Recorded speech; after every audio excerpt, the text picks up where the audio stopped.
আসসালামু আলাইকুম প্রিয় দর্শক, অন্যান্য যে আলোচনা আপনাদের সকলকে আমন্ত্রণ জানাচ্ছি।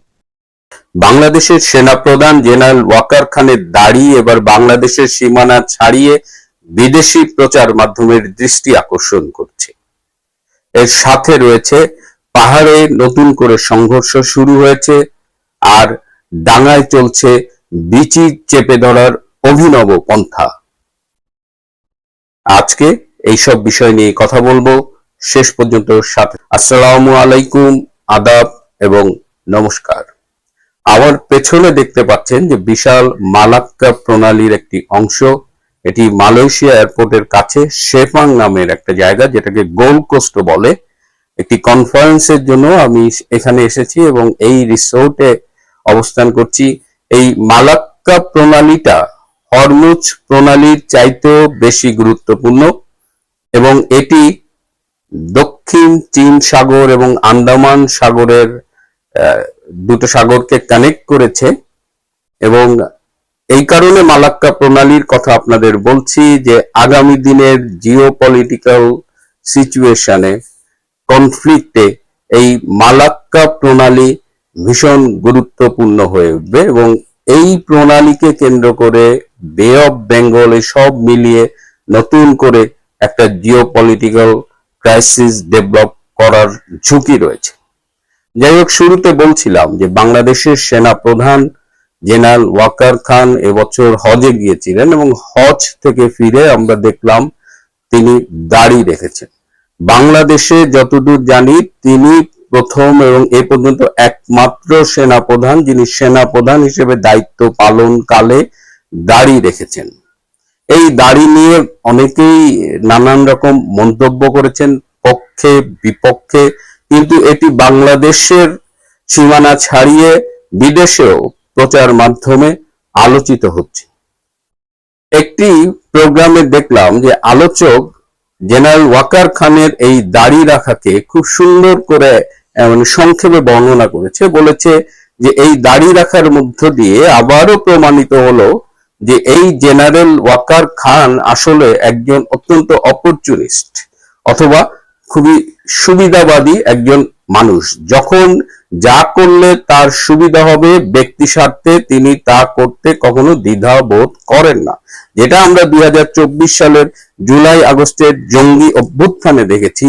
যে সেই সময় যদি সেনা প্রধানের সেই বিতর্কিত দেশ বিরোধী ভূমিকা না থাকতো তাহলে বাংলাদেশকে আজকে এই চরম বিপর্যয়ের মুখে পড়তে হতো না, কিন্তু তিনি তার স্বার্থে এবং দেশের স্বার্থকে জলাঞ্জলি দিয়ে তিনি দেশের বিরুদ্ধে ভূমিকা রাখতে দ্বিধাবোধ করেননি। আজকে বাংলাদেশ আর্মিকে তিনি কোন দিকে নিয়ে যাচ্ছেন এটি তার ব্যক্তিগত দাড়ি রাখার মধ্য দিয়ে কিন্তু একটা ডিরেকশন আমরা পাচ্ছি। সেকেন্ড ব্যাটালিয়নের 4টি ইউনিটে আমরা দেখলাম যে 4 জন খলিফার নামে তিনি রেখেছেন। খলিফারা আমরা জানি যে তারা প্রশাসক ছিলেন, তারা যে খুব যোদ্ধা ছিলেন বা এমন কিছু তা না, কিন্তু তিনি এর মধ্য দিয়ে একটা বার্তা দিলেন যে বাংলাদেশ সেনাবাহিনীর যে প্রো 71 একটা স্ট্যান্ড ছিল সেই স্ট্যান্ডটাকে তিনি কিন্তু বিতর্কিত করছেন এবং তিনি কোন পথে যাচ্ছেন সেটি নিয়ে আলোচনা সমালোচনা শুরু হয়ে গেছে। এই জায়গায় দাঁড়িয়ে জেনারেল ওয়াকার খানের এই দাড়ি বিষয়ক আলোচনা, তারপরেই আসছে যে আপনারা খেয়াল করেছেন যে গত 2-3 দিন ধরেই বলছি পাহাড়ে কিন্তু সংঘর্ষ চলছেই। বাংলাদেশ সেনাবাহিনী একদিকে, তার সাথে সন্তুল আমাদের জনসংহতি সমিতি জেএসএস আছে বলে অনেকেই বলছেন, আর প্রতিপক্ষ হিসেবে রয়েছে কুকি চিন ন্যাশনাল ফ্রন্ট কেএনএফ। আবার ইউপিডিএফ এর কথাও আমরা শুনছি, যদিও ইউপিডিএফ বলছে তারা একটি প্রকাশ্য গণতান্ত্রিক দল, কিন্তু পাহাড়ের বিভিন্ন সূত্র জানাচ্ছে যে তারাও এই বর্তমানে যে সশস্ত্র সংঘাত চলছে তার একটি পার্ট। নতুন আরেকটি সংগঠনের কথা আমরা শুনছি যে খুমি পিপলস ফোর্স কেপিএফ, এটার কথা আবার নতুন শোনা যাচ্ছে। আবার এটাও শোনা যাচ্ছে যে আরাকান আর্মির সাথে এই কেএনএফ ইউপিডিএফ এদের একটা চুক্তি হয়েছে যে আরাকান আর্মির পক্ষে কেএনএফ, ইউপিডিএফ এরা দরকার হলে রাখাইন স্টেটে গিয়ে যুদ্ধ করবে, আর এর প্রতিদান হিসেবে আরাকান আর্মি কেএনএফ এবং ইউপিডিএফ কে প্রশিক্ষণ দেবে এবং প্রয়োজনে অস্ত্র সরবরাহ করবে। একটি সূত্র জানিয়েছে যে সম্প্রতি ইউপিডিএফ বেশ দীর্ঘদিন ধরে বিভিন্ন রকমের সশস্ত্র সংঘাতে জড়িত থাকতে থাকতে তাদের অস্ত্র সরবরাহ একটু টান পড়েছে। সো আরাকান আর্মি তাদের এই সাপোর্টটা দেবে। আজকেও শোনা যাচ্ছে যে 4 জন সেনা সদস্য নিহত হয়েছে, কিন্তু এই ব্যাপারগুলোতে আমাদের আইএসপিআর এর কাছ থেকে আমরা সময় মতো কিন্তু ইনফরমেশন পাই না। এই আইএসপিআর এর কাছ থেকে ইনফরমেশন পাওয়ার আগেই আমরা পাহাড়ি বিভিন্ন বিচ্ছিন্নতাবাদী সংগঠন থেকে ইনফরমেশন গুলো পেয়ে যাই, এবং এই ইনফরমেশনের সত্যতা নিয়েও কিন্তু বিভিন্ন মহল থেকে প্রশ্ন উঠছে। পাহাড়ি সূত্রে যে ইনফরমেশন পাওয়া যায়, মাঝে মধ্যে দেখা যায় আইএসপিআর বিলম্বিত হলেও বলছে যে এগুলো সত্যি না, আবার আইএসপিআর যেটা বলছে সেটা পাহাড়ের বিভিন্ন সংঘর্ষরত সংগঠন তারা আবার অস্বীকার করছে। But something is going on, একটা সংঘর্ষ চলছে, ল্যান্ডমাইন বিস্ফোরণ হচ্ছে, আরাকান আর্মি এখানে ইনভলভ রয়েছে, কেএনএফ এবং Kummi people's force, UPDF, JSS. পাহাড়ে শান্তি নাই। পাহাড়ে যখন সংঘর্ষ চলছে তখন ডাঙায় যে আমরা একটু শান্তিতে থাকবো সেই উপায় নাই। আমরা নানা রকমের চাঁদাবাজি, ধর্ষণ, লুটতরাজ শুনছি, কিন্তু এবার একদম অভিনব পদ্ধতিতে ভাইয়া তারেক রহমানের সৈনিক বরিশালে কাঠপট্টির বাসিন্দা মুস্তাফিজুর রহমান লিটু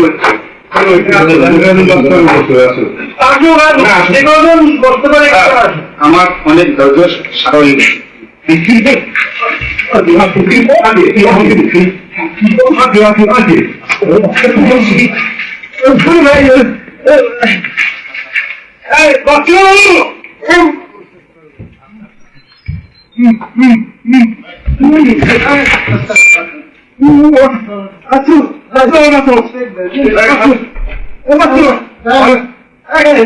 তিনি অগ্রণী হাউজিং লিমিটেডের ব্যবস্থাপনা পরিচালকের অফিসে গিয়ে সরাসরি বিচি যাকে আমরা বলি অন্ধকোষ চেপে ধরেছেন, এবং চেপে ধরে 2টি স্টাম্পে এবং 2টি ব্লাঙ্ক চেকে সই করিয়ে দিয়েছেন, যাতে ওই ব্লাঙ্ক চেক জমা দিয়ে তিনি ইচ্ছা মতো টাকা তুলতে পারেন। ওই স্টাম্পে তার কথা মতো লেখা হচ্ছে। এমডি কে যখন সে বিচি চেপে আক্রমণ করছিল তখন এমডির অফিসের লোকগুলো একটা লোক চেষ্টা করছিল ঠেকানো, কিন্তু তার সেই মুস্তাফিজুর রহমান লিটুর সাথে যারা এসেছিল তারা আবার তাকে প্রতিহত করেছে।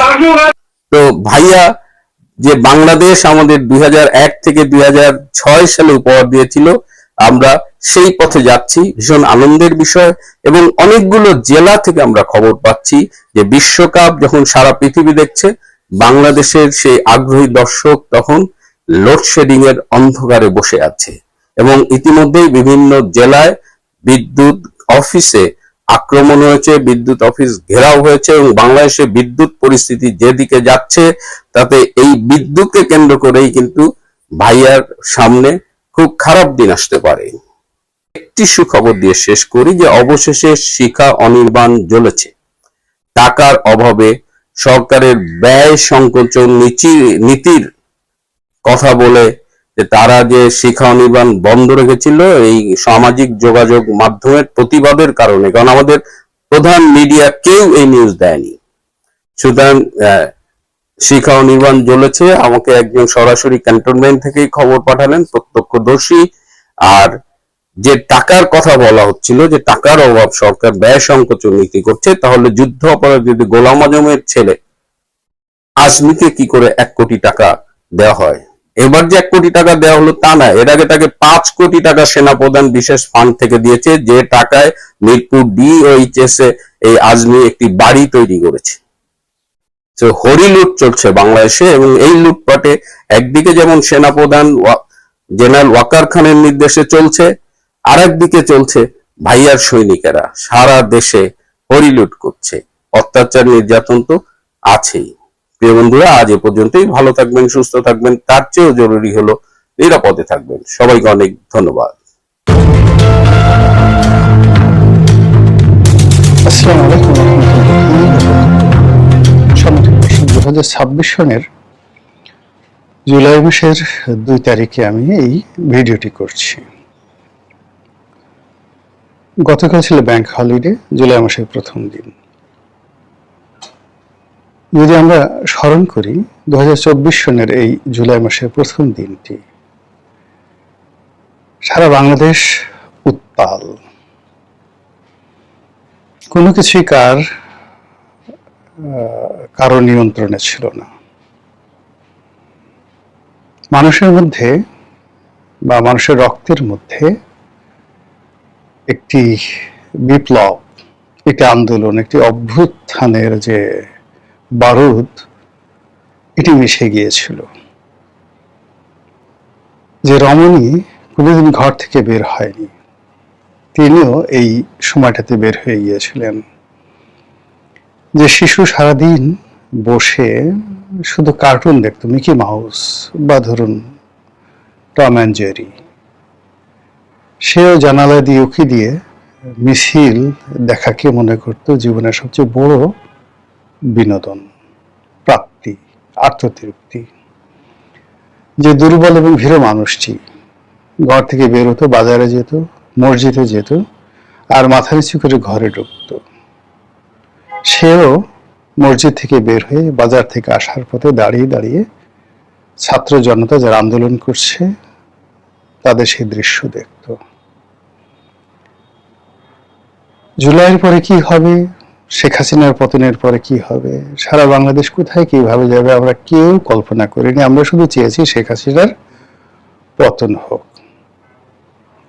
ঠিক এরকম একটা প্রেক্ষাপটে জুলাই গেল, আগস্টের 5 তারিখে আমরা একটা নতুন পরিবেশ পেলাম, নতুন পরিস্থিতি পেলাম।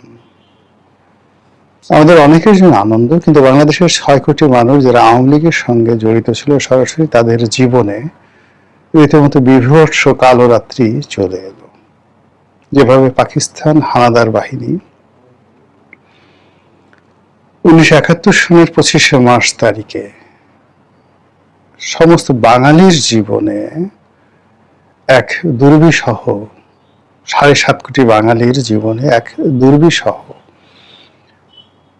দুঃস্বপ্ন তৈরি করে ফেলেছিল, ঠিক একইভাবে জুলাই আন্দোলন পজিটিভ অর্থে সারা বাংলাদেশের মানুষকে যেভাবে মুক্তির স্বাদ দিয়েছে, একইভাবে আওয়ামী লীগ, যুবলীগ, ছাত্রলীগ থেকে শুরু করে আওয়ামী লীগের যে পরিজন যারা আছেন, যাদের সংখ্যা প্রায় 6 কোটি, তাদের জীবনে রোজ কিয়ামত নেমে এসেছিল। ফলে কি হলো, যেটিকে তারা 36শে জুলাই বলে, মানে 36শে জুলাই মানে আগস্ট মাসের 5 তারিখে যেদিন শেখ হাসিনা গেলেন, সেটিকে সবাই উদযাপন করেছে, সীমাহীন উদযাপন। মানে 5 তারিখে ঢাকার যে উচ্ছ্বাস আমি 1971 সন দেখিনি, কিন্তু আমি 90 দেখেছি, এরশাদের পতন দেখেছি। কিন্তু জুলাইতে শেখ হাসিনার পতনের পর যে পুরো ঢাকা শহর যে উন্মাদনা ছিল, যে আনন্দ ছিল, যে ফুর্তি ছিল, মনে হলো এত বড় চাঁদ আর মহাকাশে কখনো ওঠেনি, আর এত বড় আনন্দ, এত বড় ঈদ বাঙালির জীবনে আসেনি। কিন্তু এই ঘটনা 48 ঘন্টার মধ্যে যখন মব তৈরি হলো, সারা বাংলাদেশ একটার পর একটা চাঞ্চল্যকর ঘটনা শুরু হয়ে গেল, এবং বিভিন্ন জায়গাতে গনিমতের মাল সংগ্রহ করার জন্য যেভাবে জুলুম অত্যাচার ছিল, মুহূর্তের মধ্যে যারা মানবতাবাদী, যাদের মনের মধ্যে একটু মানবতার জায়গা আছে, প্রায় সবাই হাহাকার করে উঠলো যে একই হলো, একই হলো। তারপর ধীরে ধীরে শুরু হলো মব, গালাগালি, টিনের ছেলে কাউয়া, অমুক আমার, 1 2 3 4। এই 1 2 3 4 অমুকের অমুক মারতে মারতে সেই বুড়া নাই, গুঁড়ো নাই, নারী নাই, পুরুষ নাই। প্রথমে মুখে মারা শুরু করলো, আর এখন এই 2 বছরের মাথায় বলাৎকার, ধর্ষণ এমন নির্মম অবস্থায় পৌঁছে গেছে যে মানে মাদ্রাসাগুলোতে রীতিমতো এখন কান্নার রোল পড়ে গেছে। সেটা নারীদের মাদ্রাসা হোক কিংবা পুরুষদের বা ছেলেদের মাদ্রাসা হোক। এরপর সামাজিক জীবন, রাজনৈতিক জীবন, অর্থনৈতিক জীবন, প্রায় সর্বত্রই যে হাহাকার তৈরি হয়েছে, সেই হাহাকার কারণে মাত্র 2 বছরের মাথায় যে বিশাল একটা স্বপ্নভঙ্গ, সেই স্বপ্নভঙ্গের কারণে জুলাইয়ের যারা পক্ষ শক্তি ছিলেন তারা সবাই অবদমিত, অনেকে লজ্জিত, অনেকে পিছু হেঁটেছে, অনেকে মনের দুঃখে দেশ ছেড়ে চলে গেছে, অনেকে পরিবর্তিত পরিস্থিতিতে যে স্বপ্ন দেখেছিল সেই স্বপ্ন বাস্তবায়িত না হওয়ার কারণে যা কিছু শেষ সম্বল ছিল সেটাও শেষ হয়ে গেছে। আর জুলাই মাসে যাদের পতন হয়েছিল, জুলাই বিপ্লবে যাদের পতন হয়েছিল, 36শে জুলাইতে যারা এই বাংলাদেশ থেকে চলে গিয়েছিল তারা ধীরে ধীরে ধীরে ধীরে জনসম্মুখে চলে এসেছে।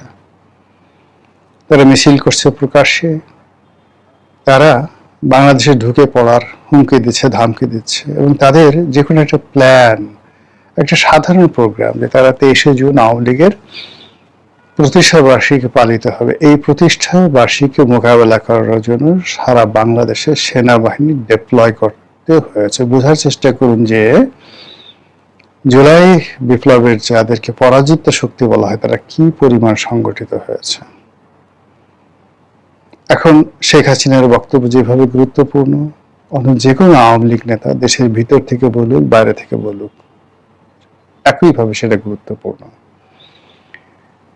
এবং একই সঙ্গে যা হচ্ছে বাংলাদেশে,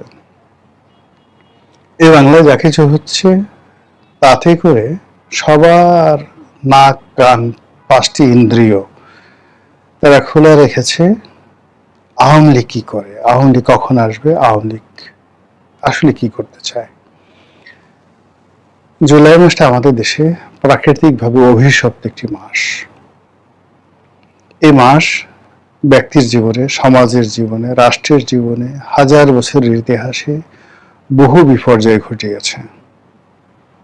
কখনো প্রাকৃতিক বিপর্যয়, কখনো রাজনৈতিক বিপর্যয়, কখনো অর্থনৈতিক বিপর্যয়, কিংবা কখনো মানুষের যে পারস্পরিক দ্বন্দ্ব, সংঘাত, হানাহানি, মারামারি, একই জাস্ট কোনো কারণ নেই। এই জুলাই মাসে বাংলাদেশে বহু ঘটনা ঘটেছে।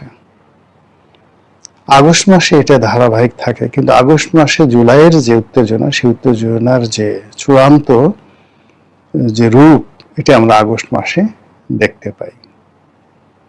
আমাদের যে রাজনৈতিক দলগুলো রয়েছে সেই রাজনৈতিক দলগুলোর জন্য আগস্ট মাস অভিশপ্ত। আওয়ামী লীগের 15 আগস্টে বঙ্গবন্ধুকে হারিয়েছে। 21শে আগস্টের গ্রেনেড হামলায় আওয়ামী লীগের যে ক্ষতি হয়েছে, দেশের রাজনীতির যে ভিত্তিগুলো, মৌল ভিত্তিগুলো নষ্ট হয়ে গেছে, এবং শেখ হাসিনা যেভাবে এর দ্বারা তাকে পৃথিবী থেকে সরিয়ে দেওয়ার যে চক্রান্ত করা হয়েছিল কিয়ামত পর্যন্ত, শেখ হাসিনার বংশধর, তার শুভানুধ্যায়ী কেউ 21শে আগস্টের গ্রেনেড হামলাকে ভুলতে পারবে না। যারা এই হামলা করেছে তাদেরকে স্বয়ং আল্লাহ যদি বলেন, আওয়ামী লীগের লোকজন ক্ষমা করবে না। আওয়ামী লীগ কিয়ামত পর্যন্ত খুঁজতে থাকবে কে 21শে আগস্টের গ্রেনেড হামলা চালিয়েছে, তাকে ধরো, তাকে মারো, প্রতিশোধ নাও। এরকম একটা অবস্থা, জিহাংসা তৈরি হয়ে গেছে আগস্ট মাসের 17 তারিখে। এই আগস্ট মাসের 21 তারিখে আওয়ামী লীগের জন্য, আবার এই আগস্ট মাসের 17 তারিখে 2005 সনে পরপর 2004 সনে হলো 21শে আগস্টের গ্রেনেড হামলা, 2005 সনে 17ই আগস্ট সারা বাংলাদেশে একযোগে একই সঙ্গে জঙ্গিরা সমস্ত কোর্ট কাছারিগুলোতে, প্রত্যেকটা জেলা শহরের ডিস্ট্রিক্ট জজ আদালতে তারা বোমা হামলা চালালো, এবং সেই বোমা হামলায় একজন জজ মারা গেলেন। বহু ক্ষয়ক্ষতি হলো সারা পৃথিবীতে।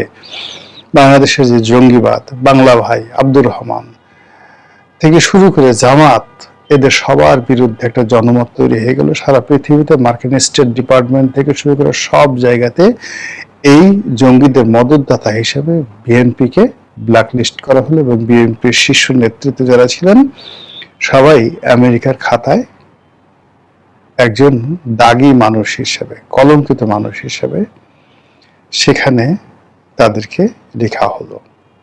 এই গেল সেই অবস্থা।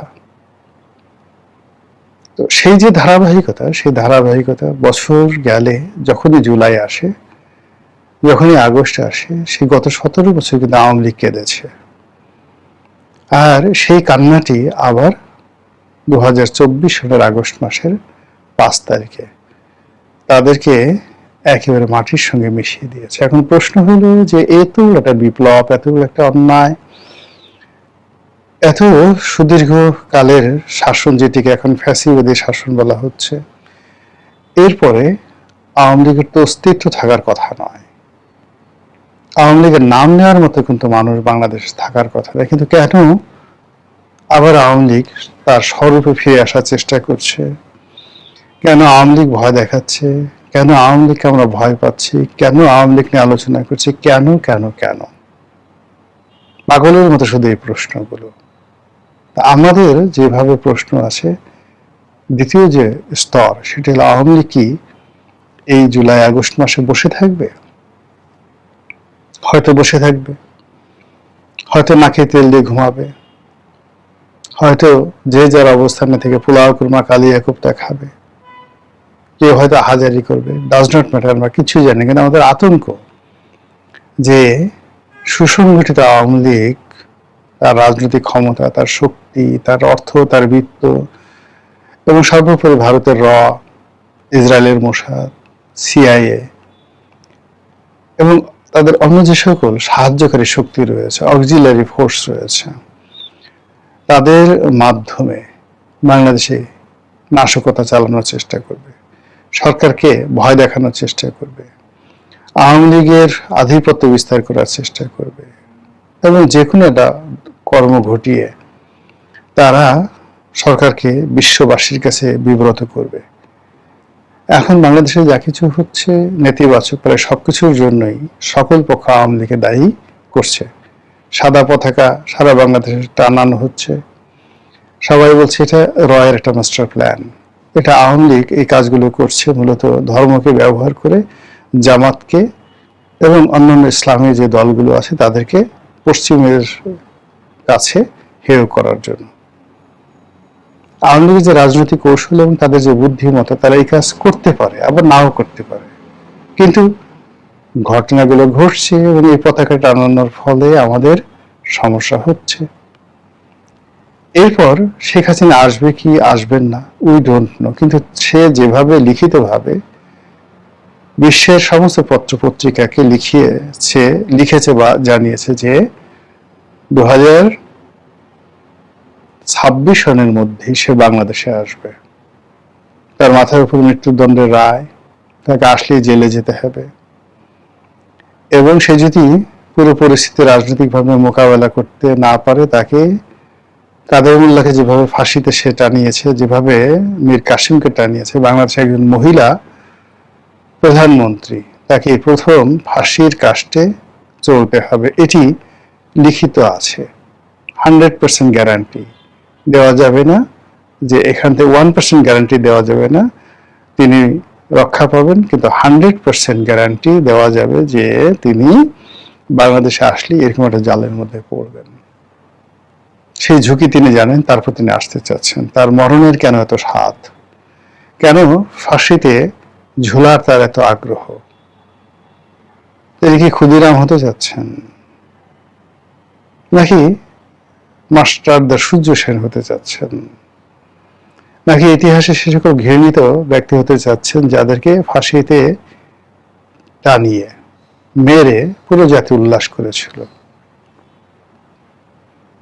তিনি যেহেতু সালাউদ্দিন কাদের চৌধুরীকে ফাঁসি দিয়েছেন, দেলোয়ার হোসেন সাঈদীর মতো বাংলাদেশের সবচেয়ে জনপ্রিয় ব্যক্তিত্ব জেলখানায় তার জমানাতে ঢুকে ঢুকে পড়েছেন, তিনি বাংলাদেশে তারই সমপর্যায়ের প্রধানমন্ত্রী খালেদা জিয়াকে চ্যাং গোলা করে নিয়ে জেলখানাতে আটকে রেখেছেন, এবং শেষ পর্যন্ত তাকে তিনি আবার নিজে দয়া করে মুক্তি দিয়ে তাকে তুচ্ছ তাচ্ছিল্য করেছে যে আমার দয়ায় মুক্তি পেয়েছে।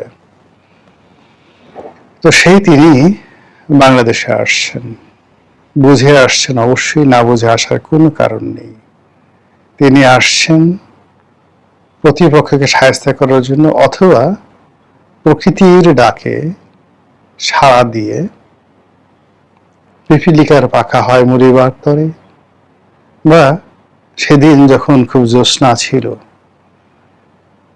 সকলে সকল রকম চিন্তা করিল, কিন্তু গণেশের স্বাদ জাগিল এরকম জ্যোৎস্না যদি সে আর জীবনে না পায়, এই জন্য এই জ্যোৎস্না দেখে সে মরে যেতে চাইল। এরকম অনেক জ্যোৎস্না নিয়ে বহু মানুষের মৃত্যুর স্বাদ জেগেছে। অতি আনন্দে মানুষ মরতে চায়। তো শেখ হাসিনা কি সেইভাবে মরতে চাচ্ছে? আর সে বাংলাদেশে এলে কি হবে না হবে, এটা নিয়ে এখন চুলচেরা বিশ্লেষণ হচ্ছে। এবং পুরো ঘটনা অর্থাৎ এই যে শেখ হাসিনা আসবে কি আসবেন না, এবং তার যদি তিনি আসেন তা অবশ্যই ডিসেম্বর ডেডলাইন। আর ডিসেম্বর যদি ডেডলাইন হয়, তার টোটাল যে স্লট এবং প্লট সেটা 2026 সালের জুলাই এবং আগস্ট মাস। ফলে এই জুলাই এবং আগস্ট মাস আওয়ামী লীগ যে কি করবে,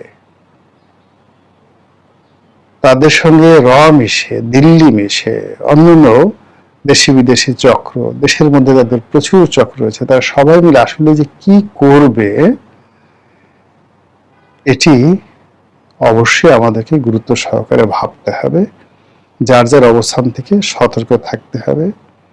এর কারণ হলো পুরো সমাজ ট্রাম্বলিং ইন ফিয়ার, ভয়ে কাঁপছে, অস্থিরতা, অনিশ্চয়তা। এই অস্থিরতা এবং অনিশ্চয়তায় সারা দেশে তোলপাড় চলছে। কাজেই anything might happen at any time. মহান আল্লাহ আমাদের সবাইকে হেদায়েত দান করুন এবং হেফাজত করুন। আসসালামু আলাইকুম ওয়া রাহমাতুল্লাহি ওয়া বারাকাতুহু।